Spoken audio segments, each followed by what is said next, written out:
자, 그다음 야간시 금지 사건. 자, 이게 또 굉장히 사회적으로 떠들썩했던 이슈가 됐던 사건이에요. 이명박 정부 때 여러분 이제 그 광우병 막 이 사태 있었었죠. 자, 갑은 그 당시 이제 7시죠, 저녁 19시 15분경부터 21시 50분경까지 세종로 일대에서 주최된 광우병 쇠고기 수입 반대 시위에 참가했다.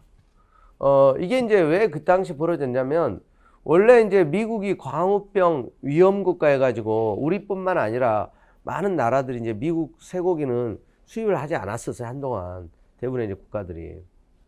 근데 이제 정권이 교체되면서 이명박 대통령이 이제 맨 먼저 그 당시 미국에 갔었죠. 방문하고 부시 크리포드 농장에 가서 이제 미국 쇠고기 구워 드시면서 맛있다고 하면서 이제 이거 수입을 그래서 이제 하겠다. 이제 물론 이제 정치 경제적인 여러 가지 이제 그런 과정에서 미국의 입장에서는 우리나라가 상당히 그래도 국제사회에서 인지도 있는 국가인데 미국 쇠고기를 수입을 해주게 되면 다른 나라에도 이제 광우병 위험 통제 국가가 됐고 자 한국도 봐라. 한국도 수입을 하잖냐. 이제 그래서 이제 여러 가지 판로가 이제 개척되는 이런 미국에서는 고맙죠.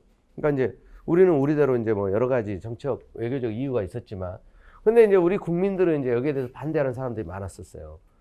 왜 우리가 무슨 마루타도 아닌데 광우병 위험성이 있다는데 그래서 이제 그리고 우리나라 한우는 워낙 비싸니까 일단 쇠고기 들어오기 시작하면 시장에 이제 점유율을 높이는 건 사실 시간 문제거든요. 그래서 이제 이거 반대하는 집회들을 그 당시만 하더라도 여러분 야간 5개 집회 시위가 금지되던 시기예요. 그러다 보니까 이제 집시법 위반이다 해가지고 기소되고 약식명령, 벌금형 선고되고 이제 막 이런 일들이 있는 거죠. 그러니까 야 낮에는 일해야 되는 직장인들은 밤에밖에 안 되는데 밤에 이렇게 원칙적으로 금지하는 거 이거 과도한 제한 아니냐. 그렇게 해서 이제 문제가 된 거예요. 자, 그래서 헌재도 이걸 받아들였어요. 낮 시간이 짧은 동절기 같은 경우는 평일의 경우 직장인이나 학생은 사실상 시 주최하거나 참가할 수 없게 되는 이런 문제가 발생한다. 실제로 박탈되는 거랑 마찬가지다. 그리고 지금은 이제 또 도시화 산업화가 진행돼 가지고 과거에 이제 농경 시대가 아니라는 거죠.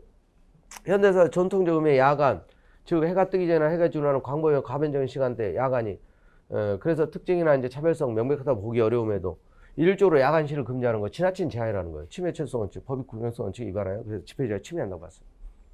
그러니까 낮에는 오히려 덥고 그래가지고 운동도 모임도 야간이 그리고 이제 조명 이런 게 발달됐잖아요. 이런 스포츠도 야간에 많이 하잖아요. 그러니까 라이트 경기가 더 재밌거든요. 저도 이제 야간에 운동하면 훨씬 재밌어.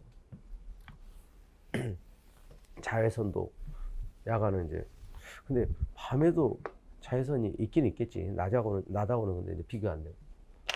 자, 그래서 이게 이제 그 야간에 5개 집회가 이제 원칙적으로 이제 활성화되는데 계기가 된 사건이에요. 그래서 그 이후에 촛불 집회들 있죠.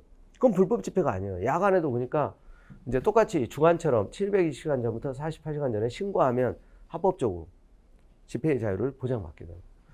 이 사건 이전에는 원칙적으로 안 됐었어요. 아시겠죠?